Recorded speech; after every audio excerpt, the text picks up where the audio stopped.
नमस्कार दोस्तों, स्वागत है आप सभी का आपके अपने YouTube परिवार आर असिस्टेड ट्रिक परिवार में। और हम लेकर आए राम सिंह यादव की पुस्तक के पूरे 50 अभ्यास पेपर सेट, जिसमें से आज करेंगे 17वें पेपर के पूरे 50 क्वेश्चन, जिसमें सामान्य ज्ञान, सामान्य विज्ञान, गणित एवं रीजनिंग सहित पूरे 50 प्रश्न दिए गए हैं। और यदि आपकी प्रतियोगी परीक्षाओं की तैयारी अच्छी है तो इन 50 में से कम 40 के जवाब आपको पहले से ही करने होंगे। साथ ही इन सभी वीडियो की PDF फाइल प्राप्त करना चाहते हो तो आज हमारे टेलीग्राम चैनल को ज्वाइन कर लीजिए, जिसका लिंक नीचे डिस्क्रिप्शन में दिया गया है। और हमारे चैनल को सब्सक्राइब कर नोटिफिकेशन बेल को ऑन कर लीजिए, ताकि आने वाले वीडियो की पल पल की अपडेट आप तक पहुंचती रहे। तो चलते हैं पहले क्वेश्चन की ओर। आज का जीके का पहला क्वेश्चन आपकी स्क्रीन पर दिया गया कि माउंट एवरेस्ट किस देश में पड़ता है, भारत, नेपाल, बांग्लादेश या फिर चीन। तो किस देश में स्थित है Mount Everest? Option number B right होगा, नेपाल में। और माउंट एवरेस्ट क्या है? माउंट एवरेस्ट विश्व की सबसे ऊंची पर्वत चोटी है, जिसकी ऊंचाई है 8,848 मीटर। और भारत की सबसे ऊंची पर्वत चोटी कौन सी है? K2, या जिसे हम कहते हैं गॉडविन ऑस्टिन, भारत की सबसे ऊंची चोटी है। परंतु भारत में स्थित सबसे ऊंची पर्वत चोटी कौन सी होगी? तो कंचनजंगा होगी, जो सिक्किम में स्थित है। नेशनल एरोस्पेस लेबोरेटरीज का मुख्यालय कहाँ स्थित है? नई दिल्ली, कोलकाता, बेंगलुरु या लखनऊ। तो एरोस्पेस लेबोरेटरी का मुख्यालय कहाँ स्थित है? ऑप्शन नंबर सी राइट होगा, कर्नाटक की राजधानी बेंगलुरु में स्थित है। वाटरलू कहाँ स्थित है? बेल्जियम, इंडोनेशिया, चीन या ईरान। तो वाटरलू कहाँ स्थित है? ऑप्शन नंबर ए राइट होगा, बेल्जियम में। और वाटरलू का युद्ध कब हुआ था? वाटरलू का युद्ध हुआ था 18 जून 1815 को वाटरलू का युद्ध हुआ था, जो नेपोलियन बोनापार्ट का अंतिम युद्ध था। नेक्स्ट क्वेश्चन है, भारत छोड़ो आंदोलन कब शुरू हुआ था? 1940, 1942, 1945 या 1935। तो भारत छोड़ो आंदोलन कब प्रारंभ हुआ था? 8 अगस्त 1942 को। कब हुआ था? 8 अगस्त 1942 को भारत छोड़ो आंदोलन प्रारंभ हुआ था। यहाँ पर ऑप्शन नंबर बी राइट होगा। अमीर खुसरो किस सम्राट के दरबार में कवि थे? अकबर, बहादुर शाह, अलाउद्दीन खिलजी या विक्रमादित्य। तो अमीर खुसरो किसके दरबार में कवि थे? ऑप्शन नंबर सी राइट होगा, अलाउद्दीन खिलजी के दरबारी कवि थे अमीर खुसरो। कावेरी नदी किन दो राज्यों के बीच में है? गुजरात, महाराष्ट्र, केरल, कर्नाटका, कर्नाटक, तमिलनाडु या केरल, ओडिशा। तो कावेरी नदी किन दो राज्यों के मध्य स्थित है? ऑप्शन नंबर सी राइट होगा, कर्नाटक और तमिलनाडु के मध्य स्थित है। भीम का पूरा नाम क्या है? Bharat interface for money, Bharat I interface money, bill interface for money या इनमें से कोई नहीं। तो भीम का पूरा नाम क्या होगा? BHIM का, Bharat interface for money. Option number A right होगा यहाँ पर। जामा मस्जिद किसने बनवाई? शाहजहां, बहादुर शाह, जहांगीर या औरंगजेब। तो जामा मस्जिद किसने बनवाई थी? जामा मस्जिद और ताजमहल का निर्माण शाहजहां ने करवाया था। ऑप्शन नंबर ए राइट होगा। नेक्स्ट क्वेश्चन है, अंबेडकर का एक सिद्धांत था, क्या था? आत्मसम्मान, गुलाम शासन, जाति का भाव या इनमें से कोई नहीं। तो क्या था अंबेडकर का एक सिद्धांत? ऑप्शन नंबर सी राइट होगा, जाति का अभाव था। ठीक है, अविस्मरणीय साहित्यिक चरित्र स्वामी किसने बनाया था? अविस्मरणीय साहित्यिक चरित्र स्वामी किसने बनाया था? मुल्कराज आनंद, हरिवंश राय बच्चन, R K नारायण या विक्रम शेठ। तो किसने बनाया था? ऑप्शन नंबर सी राइट होगा, R K नारायण ने बनाया था। सुप्रीम कोर्ट के न्यायाधीशों की नियुक्ति कौन करता है? प्रधानमंत्री, रक्षा मंत्री, राष्ट्रपति या फिर विदेश मंत्री। तो कौन करता है सुप्रीम कोर्ट के न्यायाधीशों की नियुक्ति? ऑप्शन नंबर सी राइट होगा, राष्ट्रपति करता है। नेक्स्ट क्वेश्चन है, भारत का सर्वोच्च न्यायालय कहाँ स्थित है? नई दिल्ली, लखनऊ, कोलकाता या मुंबई। तो कहाँ स्थित है? भारत की राजधानी नई दिल्ली में स्थित है supreme court. Option number A right होगा। उपराष्ट्रपति बनने के लिए न्यूनतम आयु सीमा कितनी होती है? 25, 30, 35 या 21। तो कितनी होती है? चाहे राष्ट्रपति का चुनाव हो या उपराष्ट्रपति का चुनाव हो, न्यूनतम आयु सीमा कितनी होनी चाहिए? 35 वर्ष होनी चाहिए। इसके अलावा 30 वर्ष किसकी होती है? 30 वर्ष राज्यसभा का सदस्य बनने के लिए न्यूनतम आयु सीमा कितनी होती है? 30 वर्ष होती है। और लोकसभा और विधानसभा का सदस्य बनने के लिए 25 वर्ष न्यूनतम आयु निर्धारित है। ठीक है। नेक्स्ट क्वेश्चन, सिक्किम की राजधानी कहाँ? जयपुर, चंडीगढ़, गंगटोक या अगरतला। तो सिक्किम की राजधानी कौन सी होगी? यहाँ पर जयपुर किसकी राजधानी? जयपुर राजस्थान की राजधानी। चंडीगढ़ पंजाब और हरियाणा की राजधानी है। इसके अलावा चंडीगढ़ एक केंद्र शासित प्रदेश भी है। और अगरतला किसकी राजधानी है? अगरतला आपके त्रिपुरा की राजधानी है। तो सिक्किम की राजधानी क्या होगी? गंगटोक होगी। ऑप्शन नंबर सी राइट होगा। नेक्स्ट क्वेश्चन है, WWW का फुल फॉर्म क्या है? World wide web, world wide war, world wide build craft या इनमें से कोई नहीं। तो क्या होगा WWW का full form? Option number A right होगा, वर्ल्ड वाइड वेब। तो दोस्तों ये थे जीके के 15 क्वेश्चन। अब नेक्स्ट पार्ट में हम करेंगे साइंस के 15 क्वेश्चन। विज्ञान का पहला प्रश्न आपकी स्क्रीन पर दिया गया है कि सबसे भारी गैस कौन सी? ऑक्सीजन, नाइट्रोजन, हीलियम या फिर रेडोन। तो सबसे भारी कौन सी होगी? यहाँ पर ऑप्शन नंबर डी राइट होगा, रेडोन गैस सबसे भारी है। और यदि बात करें हल्की की, तो सबसे हल्की गैस होती है हीलियम। नेक्स्ट क्वेश्चन है, सेब में कौन सा अम्ल पाया जाता है? लैक्टिक अम्ल, साइट्रिक अम्ल, मौलिक अम्ल या इनमें से कोई नहीं। तो सेब में कौन सा अम्ल पाया जाता है? ऑप्शन नंबर सी राइट होगा, मौलिक अम्ल पाया जाता है। इसके अलावा लैक्टिक अम्ल किस में पाया जाता है? लैक्टिक अम्ल दही में पाया जाता है। और साइट्रिक अम्ल नींबू और सिरके में पाया जाता है। नेक्स्ट क्वेश्चन, हरी सब्जी में कौन सा विटामिन पाया जाता है? Vitamin A, vitamin B, vitamin C या फिर ए और सी दोनों। तो हरी सब्जियों में विटामिन ए भी पाया जाता है और विटामिन सी भी पाया जाता है। तो ऑप्शन नंबर डी राइट होगा, ए और सी दोनों। नेक्स्ट क्वेश्चन, सीमेंट का मुख्य अवयव क्या है? चूना पत्थर, लेड, जस्ता या जिप्सम। तो सीमेंट का मुख्य अवयव क्या होगा? ऑप्शन नंबर ए राइट होगा, चूना पत्थर होगा। घेंगा रोग किस अंग को प्रभावित करता है? आंख, कान, पेट या गला। तो घेंगा रोग किस कारण होता है? आयोडीन की कमी से होने वाला रोग है घेंगा रोग। और इससे क्या, इसके लक्षण क्या है? तो घेंगा रोग से गले में सूजन आ जाती है। तो ऑप्शन नंबर डी राइट होगा, यह गले को प्रभावित करता है। मोतियाबिंद रोग से कौन सा अंग प्रभावित होता है? कान, नाक, आंख या त्वचा। तो मोतियाबिंद रोग कौन से अंग को प्रभावित करता है? ऑप्शन नंबर सी राइट होगा, आंख को प्रभावित करता है। बिजली गिरते समय पैदा होने वाली गैस कौन सी है? Nitrogen, nitric oxide, carbon monoxide या इनमें से कोई नहीं। तो बिजली गिरते समय कौन सी गैस पैदा होती है? ऑप्शन नंबर बी राइट होगा, नाइट्रिक ऑक्साइड गैस पैदा होती है। पृथ्वी कितनी गतियां करती है? 1, 2, 3 या 4। तो पृथ्वी कुल कितनी गतियां करती है? ऑप्शन नंबर बी राइट होगा, 2 गतियां करती है। दूध की शुद्धता को मापने वाला यंत्र कौन सा है? एमीटर, वोल्टमीटर, लेक्टोमीटर या थर्मामीटर। तो दूध की शुद्धता किस यंत्र से मापी जाती है? लेक्टोमीटर से मापी जाती है। ऑप्शन नंबर सी राइट होगा। अमीबा किस विधि से जनन करता है? द्विखंडन, बहुविखंडन, मुकुलन या इनमें से कोई नहीं। तो अमीबा किस विधि से जनन करता है? ऑप्शन नंबर ए राइट होगा, द्विखंडन विधि से जनन करता है। कार्बन मोनोऑक्साइड का रासायनिक सूत्र क्या है? CO2, CO या O2, फिर क्या होगा? यहाँ पर ऑप्शन नंबर बी राइट होगा, CO होता है कार्बन मोनोऑक्साइड का सूत्र। और CO2 किसका होता है? कार्बन डाइऑक्साइड का होता है। और O2 हम सामान्यतः ऑक्सीजन के लिए प्रयोग करते हैं। और O3 किसका सूत्र होता है? O3 आपके ओजोन का सूत्र होता है। आंखों से संबंधित विटामिन कौन सा? Vitamin A, vitamin B, vitamin C या विटामिन डी। तो आंखों से संबंधित विटामिन कौन सा? विटामिन ए की कमी से एक रोग होता है जिसका नाम क्या है? रतौंधी रोग। ठीक है, रतौंधी रोग किस विटामिन की कमी से होता है? विटामिन ए की कमी से होता है। इस रोग के कारण क्या होता है? मनुष्य को रात में दिखाई नहीं देता। तो रात में नहीं दिखाई देता तो ये किससे संबंधित हो गया? आंखों से संबंधित। तो आंखों से संबंधित विटामिन बी कौन सा होगा? विटामिन ए होगा। विटामिन बी की कमी से बेरी बेरी रोग होता है। सी की कमी से स्कर्वी। और डी की कमी से कौन सा रोग होता है? रिकेट्स रोग होता है। नेक्स्ट क्वेश्चन है, प्रोटॉन होता है क्या होता है? धनात्मक, ऋणात्मक, उदासीन या इनमें से कोई नहीं। तो प्रोटॉन क्या होता है? एक धनात्मक होता है। इसके अलावा इलेक्ट्रॉन हमेशा ऋणात्मक होता है और न्यूट्रॉन उदासीन होता है। परमाणु का रासायनिक गुण किस पर निर्भर करता है? संयोजकता, परमाणु क्रमांक, परमाणु भार या इनमें से कोई नहीं। तो परमाणु का रासायनिक गुण हमेशा परमाणु क्रमांक पर निर्भर करता है। ऑप्शन नंबर बी राइट होगा। नेक्स्ट और साइंस का अंतिम क्वेश्चन है, इंसुलिन किस अंग से स्रावित होता है? इंसुलिन किस अंग से स्रावित होता है? अग्न्याशय, यकृत, गुर्दा या आमाशय। तो इंसुलिन किस अंग से स्रावित होता है? ऑप्शन नंबर ए राइट होगा, अग्न्याशय से स्रावित होता है। तो दोस्तों ये थे साइंस के 15 क्वेश्चन। अब नेक्स्ट पार्ट में हम करेंगे मैथ के 15 क्वेश्चन। गणित का पहला प्रश्न आपकी स्क्रीन पर दिया गया है कि क्रम संख्या को पूरा करो। एक समांतर श्रेणी दी गई है और आगे का अंक पूछा है। तो क्या दिया गया? पहले 3 है, फिर 5, 9, 15, 23। ठीक है, तो इनमें अंतर देखना।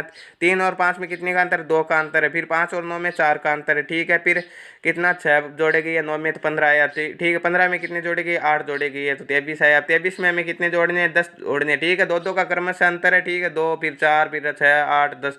तो 23 में 10 जोड़ेंगे कितना है? 23 और 10 कितने होते हैं? 33। ऑप्शन नंबर बी राइट होगा यहाँ पर। नेक्स्ट क्वेश्चन है 2197 का घनमूल निकालना। ठीक है, तो घनमूल निकालने के लिए हम क्या करेंगे? 2197 को लिखेंगे और यहाँ पर इकाई का अंक देखना कितना? 7 है। तो 7 किसका इकाई का अंक होता है? 1 का 1 होता है, 2 का 8 होता है, 3 का 27 होता है। तो 3 के इकाई का अंक कितना होता है? 7 होता है। तो यहाँ पर 3 उतारना, 2 अंक छोड़ना। 2 किसके नजदीक है? 1 का घन कितना होता है? 1 होता है। 2 का कितना होता है? 8 होता है। तो 8 तो 2 से ज्यादा है, तो 8 नहीं हो सकता। कितना होता होगा? 1 के नजदीक है। तो ये किसका घनमूल हो जाएगा? 2197 का घनमूल क्या हो जाएगा? 13 हो जाएगा। या 13 का घन क्या हो जाएगा? 2197 हो जाएगा। ऑप्शन नंबर सी राइट होगा यहाँ पर भी। नेक्स्ट क्वेश्चन है 30 और 45 का महत्तम समापवर्तक क्या है? ठीक है, 30 और 45 का महत्तम समापवर्तक किस विधि से निकालेंगे? हम उसी विधि से निकालेंगे जिस विधि से एलसीएम निकालते हैं। किस प्रकार निकालेंगे? देखिए, 30 और 45 का हमें निकालना महत्तम समापवर्तक। तो सर्वप्रथम हम क्या करेंगे? 2 का भाग नहीं देंगे। 30 में जाता फिर भी नहीं देंगे क्योंकि 45 में नहीं जाएगा। और हम एचसीएफ निकालने के लिए क्या करेंगे? कॉमन रूप से जिस संख्या का भाग जाएगा उसी का देंगे। तो 3 का भाग देंगे। 3 का भाग 30 में भी जाता है 10 बार और 45 में भी जाता है 15 बार। ठीक है, अब हम 3 का भाग भी नहीं देंगे क्योंकि 15 में तो जाता है परंतु 10 में नहीं जाता है। तो किसका देंगे? 5 का भाग देंगे। 5 का भाग 10 में 2 बार और 15 में 3 बार। अब किसी भी संख्या का कॉमन रूप से भाग नहीं जाएगा क्योंकि ये दोनों अभाज्य संख्या। तो इसका एचसीएफ कितना आ जाएगा? 3 × 5। 3 को 5 से गुणा करेंगे तो कितना आएगा? 15। तो 30 और 45 का महत्तम समापवर्तक कितना होगा? 15 होगा। ऑप्शन नंबर बी राइट होगा। यदि किसी महिला को किसी वस्तु को 330 रुपये में बेचने पर 20% का लाभ हुआ तो वस्तु का क्रय मूल्य ज्ञात करना। ठीक है, तो महिला कितने रुपए में बेच रही? 330 रुपये में। और क्रय मूल्य कितना होता है? हमेशा 100% होता है। क्रय मूल्य हमेशा कितना होता है? 100%। यदि लाभ होता है तो वो 100 से अधिक हो जाएगा और हानि होती है तो 100 से कम हो जाएगा। तो 20% लाभ हो रहा है तो कितना हो जाएगा? 120%। तो ये 330 कितने? 120% है। 330 दिया गया आपका 120%। ठीक है, हमें ज्ञात क्या करना? क्रय मूल्य ज्ञात करना। और क्रय मूल्य कितना होता है? हमेशा कुल संख्या 100 होती है। ठीक है, तो 0 से 0 काटेंगे, 3 से 33 को 11 बार और 12 को कितनी बार काटेंगे? 4 बार। ठीक है, 4 से 100 को कितनी बार काटेंगे, 25 चौके 100, ठीक है। 25 को 11 से गुणा करवाएंगे तो कितना आएगा, 25 से कम 25, 25 और 2 कितने होते हैं 27, 275, ठीक है। 275 होगा उसका क्रय मूल्य, ऑप्शन नंबर बी राइट होगा यहाँ पर। रुपये 5,000 की मूल राशि पर 6% ब्याज की वार्षिक दर से 2 वर्ष का साधारण ब्याज ज्ञात करना। साधारण ब्याज का सूत्र क्या होता है, वही होता है समुद्र बटे 100, ठीक है। समुद्र बटे 100, समय इंटू मूलधन इंटू दर बटे क्या होता है 100, ठीक है। समुद्र बटे 100, तो समय कितना दिया गया है हमारे पास, समय दिया गया 2 वर्ष, ठीक है। मूलधन दिया गया 5,000 और दर कितनी दी गई है, दर दी गई है 6 बटे कितना करना है हमें 100 करना, ठीक है। 2 जीरो से 2 जीरो काट देंगे, 6 को 50 से गुणा करेंगे तो कितना, 6 पंजे 30, 300 आएगा। 300 को 2 से गुणा करेंगे तो कितना आएगा 600, तो साधारण ब्याज कितना हो जाएगा 600 रुपये हो जाएगा, ऑप्शन नंबर सी राइट होगा।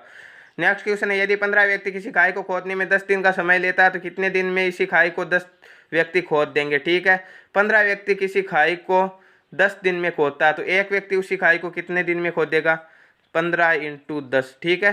15 इंटू 10 तो कितना, 150 दिन लगेगा, ठीक है। तो 10 व्यक्ति उसी खाई को कितने दिन में खोदेंगे, 10 का भाग दे देंगे, 10 से 10 कैंसिल, कितना बच गया 15 दिन में। तो 10 व्यक्ति उसी खाई को कितने दिन में खोदेंगे, 15 दिन में खोदेंगे, ऑप्शन नंबर सी राइट होगा यहाँ पर। यदि x बराबर 1, y बराबर 4, z बराबर 2 तो x cube plus Y square plus Z square minus 2xyz का मान क्या होगा, ठीक है। तो जहां पर x दिया गया वहां पर 1 लिखना है, तो 1 x क्यूब है तो 1 का क्यूब, प्लस का क्या करना है, प्लस का y स्क्वायर है तो 4 का स्क्वायर, प्लस का z स्क्वायर है तो कितना करना 2 का स्क्वायर, माइनस क्या करना 2 इंटू x का मान है 1, y का मान है 4 और z का मान है 2, ठीक है। अब इन्हें सरल कर दो, 1 का क्यूब कितना होता है, 1 की कितनी भी घात कर दो, 1 को किसी से गुणा करवा लो, भाग दे लो, 1 ही आएगा हमेशा, ठीक है। ठीक है, वही संख्या आएगी और 1 की कितनी भी घात करेंगे तो हम क्या करते हैं 1 ही आएगा, ठीक है। 1 प्लस 4 का स्क्वायर कितना होता है, 4 को 4 से गुणा करेंगे तो 16, 2 का स्क्वायर कितना होता है 4 होता है, ठीक है। माइनस क्या करेंगे 2 1 कम 2, 2 को 4 से गुणा किया कितना है 8 और 8 को 2 से करेंगे तो कितना आएगा 16, ठीक है। 16 है और 1 17 और 4 कितने होते हैं 21, 21 में से 16 घटाएंगे तो कितने बचेंगे, 21 में से 16 घटाएंगे तो बचेंगे आपके पास 5, तो इसका मान कितना होगा 5 होगा, ऑप्शन नंबर ए राइट होगा यहाँ पर। एक 300 मीटर लंबी रेलगाड़ी एक बिजली के खंभे को 20 सेकंड में पार करती है तो रेलगाड़ी की चाल क्या होगी, ठीक है। 300 मीटर लंबी रेलगाड़ी है तो दूरी कितनी होगी, जो रेलगाड़ी की लंबाई दी गई वही दूरी होगी, क्योंकि खंभे की कोई लंबाई नहीं होती, तो 300 मीटर है। और समय कितना होता है 20, तो चाल का सूत्र क्या होता है दूरी बटे समय, तो अब आ जाएगी हमारे पास चाल, परंतु चाल किस में आएगी, चाल आएगी हमारे पास मीटर प्रति सेकंड में, परंतु हमारे पास ऑप्शन सभी दिए गए किलोमीटर प्रति हावर, किलोमीटर प्रति हावर, किलोमीटर प्रति हावर। तो हम क्या करते हैं, जब मीटर प्रति सेकंड में दी गई है और उसे किलोमीटर प्रति हावर में बदलना हो तो हम क्या करते हैं 18/5 से गुणा करते हैं हमेशा। और यदि हमारे पास चाल दी गई है किलोमीटर प्रति घंटे में और उसे मीटर प्रति सेकंड में बदलती है तो उसका उल्टा कर देते हैं, 5/18 से गुणा करते हैं, ठीक है। अब इन्हें सरल करेंगे, किस प्रकार करेंगे, 0 से 0 को काटेंगे, 2 से 30 को 15 बार काटेंगे और 15 को 5 से 3 बार काटेंगे, ठीक है। 3 को 18 से गुणा करेंगे तो कितने होते हैं, 18 3 कितने होती है 54 होते हैं, तो इसकी चाल कितनी होगी 54 किलोमीटर प्रति हावर, ऑप्शन नंबर डी राइट होगा यहाँ पर। वर्त की परिधि का सूत्र क्या होता है, वर्त के क्षेत्रफल का क्या होता है पाई आर स्क्वायर, तो परिधि का क्या होता है 2 पाई आर होता है, ऑप्शन नंबर बी राइट होगा। X square plus 9x plus 20 के गुणनखंड क्या होंगे, ठीक है। गुणनखंड करना कोई दिक्कत नहीं है, एक्स स्क्वायर है प्लस के 9x है प्लस 20 है, ठीक है। यहाँ पर 1 है और यहाँ पर 20 है, ठीक है। तो 9 के ऐसे टुकड़े करना कि जोड़े या घटाए तो 9 आए और गुणा या भाग करे तो कितना आना चाहिए 20 आना चाहिए, वही नियम होगा। तो एक्स स्क्वायर अपनी जगह शेप है, कोई दिक्कत नहीं, इसे नहीं छेड़ना है। 9 के टुकड़े करना, तो 9 के टुकड़े किस प्रकार के, जैसे हम 5 और 4 कितने होते हैं 9 है, 5 को 4 से गुणा करके देखते हैं कितना है 5 के 20, तो यह बिल्कुल सही बैठता है। तो यहाँ पर हो जाएगा 5x प्लस के 4x, ठीक है। जोड़ेंगे तो 9x हो जाएगा, कोई दिक्कत नहीं है, प्लस के 20। अब हमें यहाँ देखना कि इनमें कॉमन क्या आ रहा है, यहाँ भी x है और यहाँ भी x है तो x कॉमन आ जाएगा। x का भाग x स्क्वायर में कितनी बार जाएगा, x बार जाएगा, प्लस के क्या हो जाएगा x से x कैंसिल हो जाएगा और 5, ठीक है। और यहाँ पर क्या कॉमन आएगा, यहाँ पर 4 यहाँ पर भी है और 20 में भी 4 का भाग जा रहा है तो प्लस के 4 आ जाएंगे कॉमन, ठीक है। 4 से 4 कैंसिल, x और 20 में 4 का भाग कितनी बार जाएगा 5 बार। तो एक समीकरण कोष्टक के अंदर है और दूसरा बाहर है, बाहर वाला क्या x प्लस के 4 और अंदर वाला क्या x प्लस के 5, तो x प्लस के 4 और x प्लस के 5 जिस ऑप्शन में दिए गए ऑप्शन राइट हो जाएगा। तो x प्लस 4 और x plus 5 option number A में दिया गया तो ऑप्शन नंबर ए राइट होगा यहाँ पर। 1 की घात 9 भाग 1 की घात 7 का मान क्या होगा। ठीक है, 1 की घात 9 दी गई है, ठीक है, और उसमें भाग देना है 1 की घात 7 का। तो जब आधार समान हो तो हम क्या करते हैं, घातों को घटाते हैं भाग देते समय, और गुणा करते समय जोड़ते हैं। तो भाग दे रहे हैं तो इन्हें घटाना, 9 में से 7 घटाएंगे तो कितना बच जाएगा, 1 की घात 2। तो A² इसका राइट आंसर होगा, ऑप्शन नंबर सी राइट होगा यहाँ पर। नेक्स्ट क्वेश्चन है, एक्स वाई को गुणा करवाना किससे, 3xy + 2y से। ठीक है, किस प्रकार करवाएंगे, देखिए पहले xy को हम गुणा करवाएंगे 3xy से। 3xy से गुणा किस प्रकार करवाएंगे, ठीक है, 3 अपनी जगह सेफ रहेगा, x को x से गुणा करवाया तो कितना आएगा, x², और y को y से गुणा करवाया तो कितना आएगा, y²। ठीक है, प्लस के 2 अपनी जगह सेफ रहेगा, x अपनी जगह सेफ रहेगा, क्योंकि यहाँ पर x नहीं है और यहाँ पर 2 नहीं, y यहाँ भी है और यहाँ भी है, तो y को y से गुणा करवाया तो कितना आएगा, y²। तो 3x² y² प्लस के 2xy², जिस ऑप्शन में दिए गए ऑप्शन राइट होगा। 3x² y² प्लस के 2xy², option number C right होगा यहाँ पर भी। नेक्स्ट क्वेश्चन है, हल करना है। ठीक है, क्या 2² प्लस के 3 की घात 4 प्लस के 5² बट्टे 10 × 9। ठीक है, किस प्रकार हल करेंगे इसे, यहाँ पर दिया गया 2 की घात 2 है, तो 2 की घात 2 इस प्रकार हम लिख सकते हैं। ठीक है, इंटू क्या दिया गया, 3 की घात 4 दी गई है, तो 3 को 4 बार लिखना, 3 × 3 × 3 × 3। ठीक है, प्लस क्या, इंटू क्या दिया गया, 5 की घात 2, तो 5 × 5। अब करना हमें भाग देना। ठीक है, किसका देना, 10 का भाग देना, 10 × 9 का भाग देना, तो 10 × 9। ठीक है, अब इन्हें काट कर सरल कर सकते हैं। 2 से 10 को कितनी बार काटेंगे, 5 बार। ठीक है, और 5 से इस 5 को कैंसिल कर दो।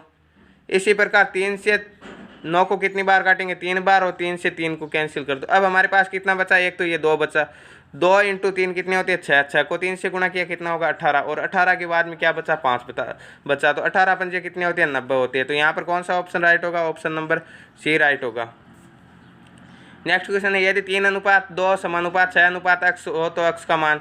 तो समानुपात में हम क्या करते हैं, बाह्य पदों का गुणनफल बराबर आंतरिक पदों का गुणनफल। तो कितना होगा, बाह्य पद कौन सी है, 3 और x, तो 3 और x का गुणनफल क्या होगा, 3x बराबर आंतरिक पदों का गुणनफल क्या होगा, 6 और 2। तो 6 को 2 से गुणा करेंगे तो कितने होते हैं, 6 दूणे 12, तो 3x बराबर 12। तो x बराबर क्या होगा, ये 3 इस और गुणा में पक्षांतरण करेंगे तो भाग में, और 12 में 3 का भाग देंगे तो कितना आएगा, 4। तो x का मान कितना आएगा, 4 आएगा, ऑप्शन नंबर डी राइट होगा।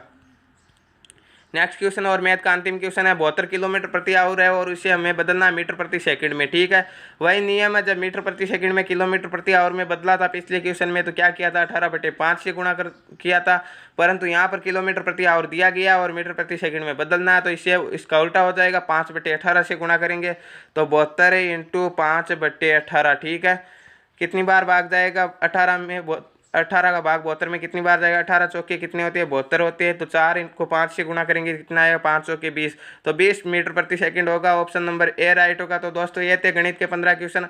अब नेक्स्ट पार्ट में हम करेंगे 5 रीजनिंग के अति महत्वपूर्ण प्रश्न। रीजनिंग का पहला क्वेश्चन आपकी स्क्रीन पर दिया गया कि 2, 5, 10, 17 आगे एक संख्या खाली छोड़ कर दी गई, तो 2 और 5 का अंतर कितना होता है, 3 का अंतर होता है। फिर कितने का अंतर है, 5 का अंतर है। ठीक है, फिर कितने का अंतर है, 7 का अंतर है।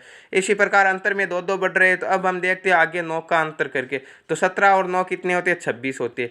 फिर आगे एक संख्या और दी गई है, तो हम क्या करेंगे, 11 का अंतर करेंगे। अब 26 और 11 37 होता है, तो ये सही आ रही है, तो यहाँ पर 26 ऑप्शन नंबर डी राइट होगा।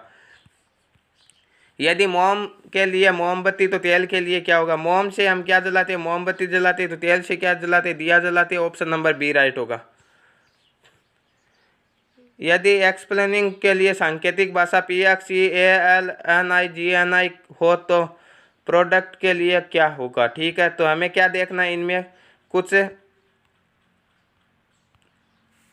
सांकेतिक भाषा दी गई है। किस प्रकार, जैसे हमारे पास यह एक शब्द है और इसे इस प्रकार लिखा गया, किस प्रकार लिखा, सबसे पहले इसमें 3 अंक उठाकर देखते हैं, EXP को इसने किस प्रकार लिखा, PXE। ठीक है, इसका उल्टा लिख दिया। ठीक है, EXP को लिखा इसने PXE। फिर आगे वाले 3 तो नहीं उठाए, इसने 2 अंक उठाए। ठीक है, LA को लिखा इसने AL। ठीक है, फिर IN को लिखा इसने NI, फिर आगे वाले 2 उठाइए और फिर अंतिम 3 उठाइए, ING को लिखा GNI। ठीक है, तो सभी को उल्टा लिखा, तो पहले 3 अंक उठाना और उल्टा लिखना, PRO को लिखना ORP। ठीक है, फिर इसने कितने उठाए, 2 अंक उठाए और उल्टा लिखना, DU को लिखना UD। ठीक है, फिर इसने क्या किया, फिर 2 अंक उठाइए और उल्टा लिखा सी को लिखना ई सी, ठीक है। और फिर जो शेष बचा डी उतार देना, ठीक है। ORPUDECD किस ऑप्शन में? ORPUDECD option number C right होगा यहाँ पर। नेक्स्ट क्वेश्चन है, एक शब्द बड़े अक्षरों में लिखा गया, इसके बाद 4 शब्द दिए गए, इनमें से 3 शब्द बड़े अक्षरों वाले शब्द के अक्षरों द्वारा नहीं बनाए जा सकते। उस शब्द को पहचाने जो बड़े अक्षरों में लिखे गए शब्दों के अक्षरों द्वारा लिखा जा सकता है, ठीक है। यहाँ पर देखिए ध्यान देने की बात यह है कि यह एक शब्द दिया गया और यहाँ पर 4 शब्द दिए गए, जिनमें से 3 शब्द ऐसे हैं जो इससे नहीं बनाए जा सकते, एक शब्द बनाया जा सकता है और हमें वही पहचानना जो बनाया जा सकता है, ठीक है। तो यहाँ पर ऑप्शन में दिया गया MEDIATE। तो यहाँ पर देखिए M भी है, इसमें E भी है, D भी है, I भी है, A भी है, T भी है, परंतु E दोबारा नहीं है। E केवल एक बार है, परंतु इस शब्द में E 2 बार आ रहा, तो यह तो नहीं बनेगा, ठीक है। उसके बाद में दिया गया MEDICINE, ठीक है। तो क्या होगा? M दिया गया, इसमें M भी है, E भी है, D भी है, I भी है, I भी दिया गया, C भी दिया गया, ठीक है। C भी दिया गया और क्या दिया गया? I 2 बार नहीं दिया गया, देखिए इसमें I 1 बार दिया गया, परंतु यहाँ पर I 2 बार आ गया, तो ये भी नहीं बनेगा, ठीक है। नेक्स्ट क्वेश्चन है COMMU, ठीक है। COMM तो दिया गया, परंतु U नहीं है इस शब्द में कहीं भी। आगे वाला REMINDER, ठीक है। R भी है, E भी है, M भी है, I भी है, NDER सभी दिए गए, ठीक है। तो यहाँ पर राइट आंसर कौन सा होगा? सॉरी, यहाँ पर कोई मिस प्रिंटिंग हो सकती है। MEDIATE, ठीक है। M भी है, D भी है, I भी है, A भी है, T भी है और E भी है, ठीक है। हाँ, E 2 बार दिया गया, यहाँ पर ऑप्शन नंबर A राइट होगा, ठीक है। यहाँ पर M भी दिया गया, E भी दिया गया, D भी दिया गया, I भी दिया गया, ATE सभी दिए गए, तो ऑप्शन नंबर A राइट होगा यहाँ पर, ठीक है। आपकी किताब में C दिया गया, परंतु C होगा नहीं, क्योंकि प्रश्न में ये लिखा गया कि जो बनाया जा सकता है वो करना, ठीक है। परंतु यहाँ पर U नहीं है इस पूरे शब्द में और यहाँ पर U दिया गया, तो C को नहीं बनाया जा सकता, ठीक है। नेक्स्ट क्वेश्चन है, रामदेव अपने घर के दक्षिण में 40 मीटर चलने के बाद वह बाएं मुड़कर 10 मीटर चलता है और फिर अपने घर की ओर चलता है, तो वह किस दिशा में है, ठीक है। तो वह क्या बोल रहा है कि रामदेव, यह उत्तर हो जाएगा, यह दक्षिण, यह पूरब और यह पश्चिम। तो वह बोल रहा है कि रामदेव अपने घर से 40 मीटर दक्षिण की ओर चल रहा है, वह इधर चल रहा है 40 मीटर, ठीक है। और वह क्या बोल रहा है कि वो बाएं मुड़ता है, ठीक है। यदि इधर जाता तो हम बाएं किधर मोड़ते, इधर मोड़ते, परंतु ये उल्टा चल रहा है तो वो बाएं मुड़ता है, ठीक है। बाएं मुड़ता है, 10 मीटर चलता है, ठीक है। और वह फिर घर की दिशा में चलता है, फिर वो उधर जा रहा है, तो वह अपने घर से किस दिशा में हो गया? ये दक्षिण हो गया, ये पूरब हो गया, तो किस दिशा में हो गया? दक्षिण पूरब दिशा में हो गया, ऑप्शन नंबर C राइट होगा। तो दोस्तों ये थे 17वें पेपर के पूरे 50 क्वेश्चन और नेक्स्ट पार्ट में हम करेंगे 18वें पेपर के पूरे 50 क्वेश्चन और ये सीरीज पूरे 50 पेपर शेड तक चलती रहेगी। तो रोजाना समय पर वीडियो पाने के लिए आज ही चैनल को सब्सक्राइब कर लीजिए तथा नोटिफिकेशन बेल को ऑन कर लीजिए ताकि आने वाले वीडियो की पल पल की अपडेट आप तक पहुँचती रहे। तो मिलते हैं नेक्स्ट वीडियो में, तब तक के लिए थैंक यू, धन्यवाद।